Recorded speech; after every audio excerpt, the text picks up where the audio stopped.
Assalamualaikum warahmatullahi wabarakatuh. Apa kabar anak-anak? Semoga kita semua selalu sehat, panjang umur, dan berlimpah keberkahan dari Allah Subhanahu wa Ta'ala. Amin ya Robbal 'Alamin. Baiklah, anak-anak, sebelum kita mulai kegiatan belajar, kita baca doa belajar terlebih dahulu.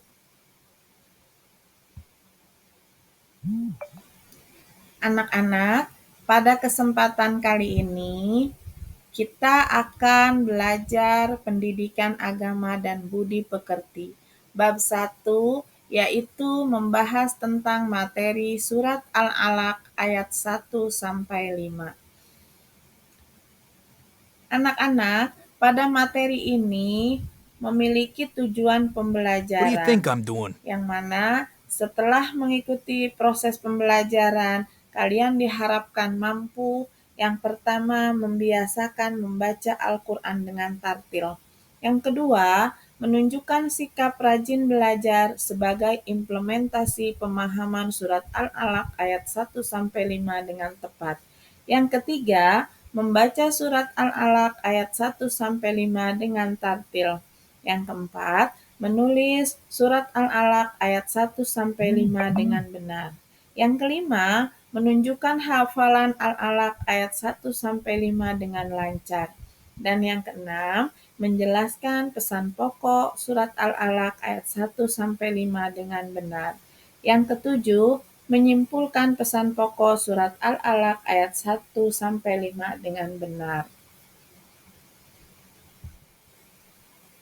Nah, sekarang silahkan kalian lihat dan amati gambar yang ada pada ruang belajar kita.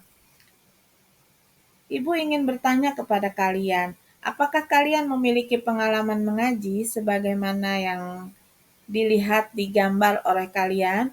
Bagaimanakah kalian mengaji? Sudah mampukah kalian membaca Al-Quran dengan tartil?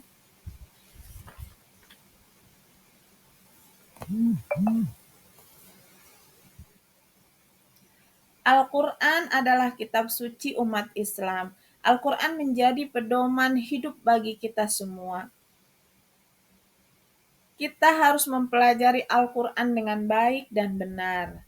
Kita belajar Al-Quran agar kita dapat memahaminya, dan kita juga harus bisa mengamalkannya dalam kehidupan kita sehari-hari. Sekarang, Ibu akan contohkan bagaimana membaca surat Al-Alaq ayat 1 sampai 5 dengan baik dan benar. Bismillahirrahmanirrahim. Iqra bismi rabbikal ladzi khalaq. Nah, kalian perhatikan dengan seksama. Bunyi huruf qaf baik yang dimatikan karena sukun maupun karena waqaf. Khalaqal insana min 'alaq. Perhatikan pelafalan nun sukun bertemu dengan sin maupun nun sukun bertemu dengan ain. Iqra wa rabbukal akram. Nah, makhraj huruf qaf adalah pangkal lidah bagian dalam, sedangkan makhraj huruf kaf adalah pangkal lidah agak depan. Allazi 'allama bil qalam. Panjang bacaan 2 harokat atau 2 ketukan. 'Allamal insana ma lam ya'lam. Nah, panjang bacaan 2 harokat.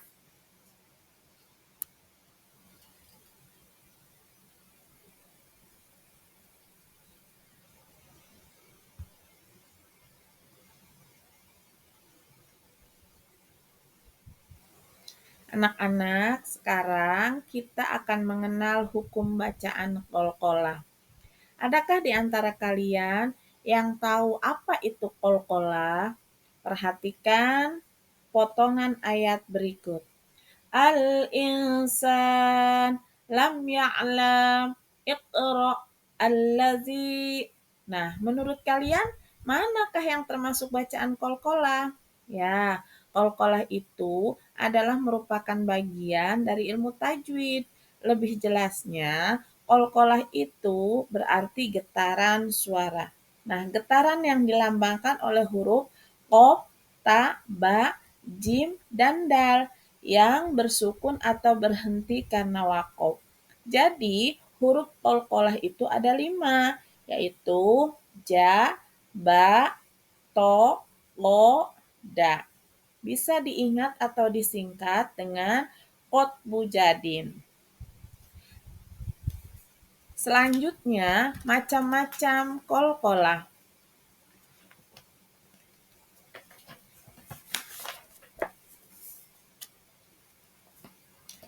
Qalqalah dibagi menjadi 2.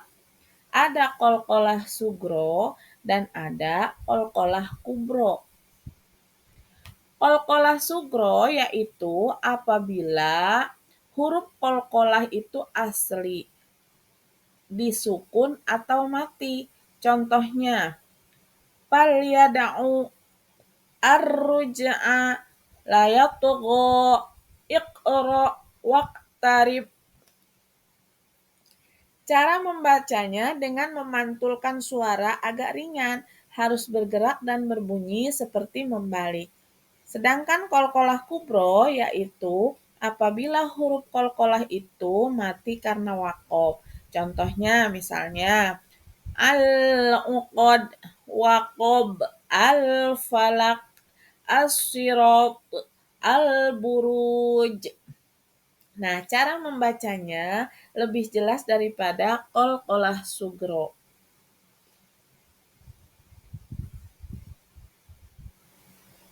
Anak-anak, jika kita ingin menulis bahasa Arab dengan lebih baik, maka kita harus memperhatikan beberapa cara, di antaranya sebagai berikut.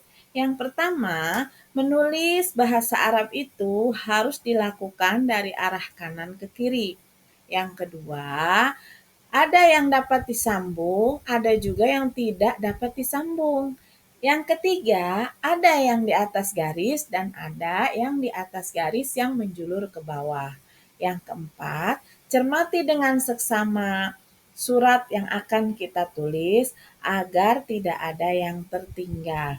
Jadi kita harus seteliti mungkin ketika kita hendak menuliskannya.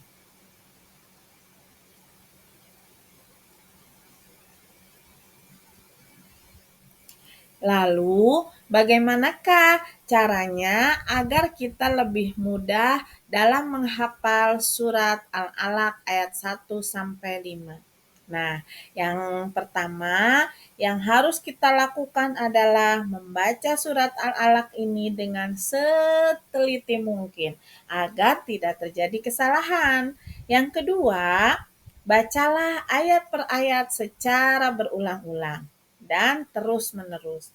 Kemudian selanjutnya bacalah ayat pertama sampai ayat terakhir juga dengan cara berulang-ulang. Dan yang terakhir, ulangi, dan ulangi lagi sampai kalian benar-benar hafal. Sekarang Ibu akan mencontohkan bacaan surat Al-Alaq dari ayat 1 sampai 5 yang benar ya.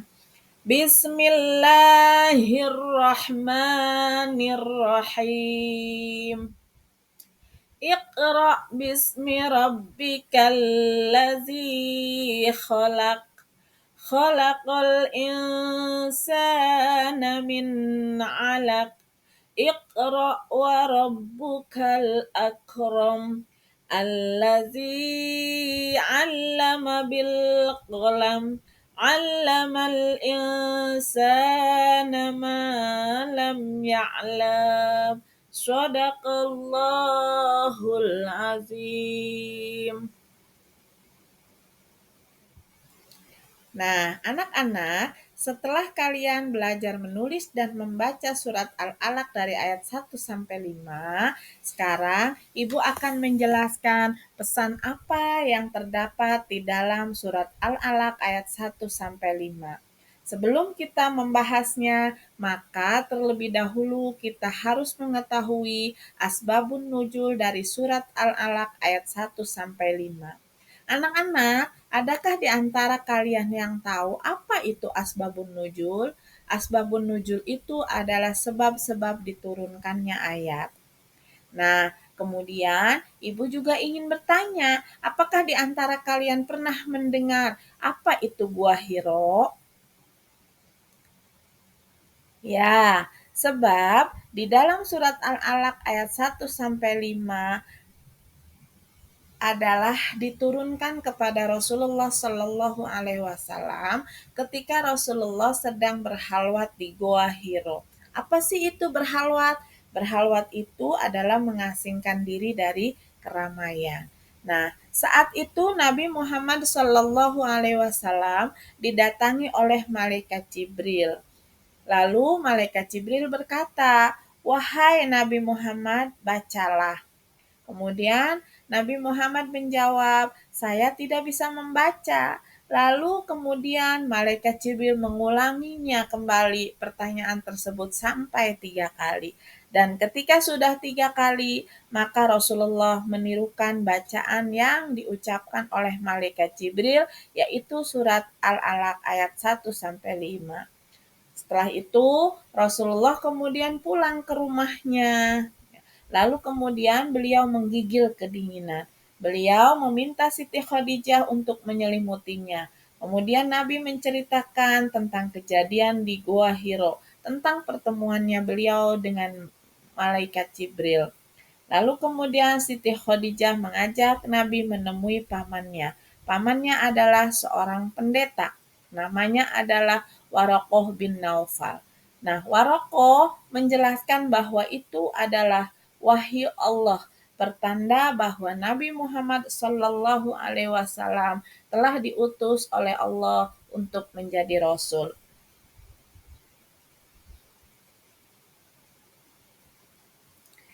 Anak-anak, pesan pokok dari surat Al-Alaq ayat 1-5 diantaranya adalah perintah membaca, berarti perintah belajar. Yang kedua, pentingnya kegiatan membaca. Yang ketiga, Allah menciptakan manusia dari segumpal darah. Selanjutnya, pena adalah sebagai alat mengembangkan pengetahuan. Yang ketujuh, Allah adalah Tuhan yang maha mulia. Kedelapan, Allah lah yang memberikan ilmu pengetahuan kepada manusia. Dan yang kesembilan, membaca adalah kuncinya ilmu. Demikianlah anak-anak, materi surat Al-Alaq dari ayat 1-5 telah Ibu jelaskan. Ibu berharap mudah-mudahan kalian dapat memahami dan mengerti apa yang Ibu sampaikan. Sebelum Ibu akhiri pembelajaran kita, maka ada beberapa kesimpulan yang ingin Ibu sampaikan dari materi ajar yang sudah kita lewati bersama. Yang pertama, bahwa nama surat Al-Alaq diambil dari ayat yang kedua. Al-Alaq artinya segumpal darah. Surat Al-Alaq merupakan wahyu pertama sebagai tanda Nabi Muhammad Shallallahu Alaihi Wasallam diangkat menjadi nabi dan rasul. Yang keempat, wahyu pertama diterima saat Nabi Muhammad Shallallahu Alaihi Wasallam berhalwat di Goa Hiro. Selanjutnya, surat Al-Alaq membawa perintah agar kita membaca. Manusia diciptakan dari segumpal darah, dan membaca adalah kunci dari ilmu pengetahuan.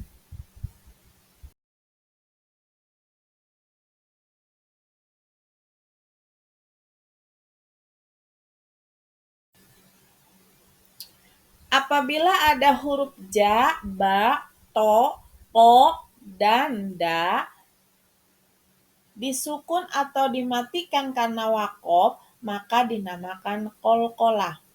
Qalqalah terbagi menjadi dua, yaitu qalqalah sugro dan qalqalah kubro.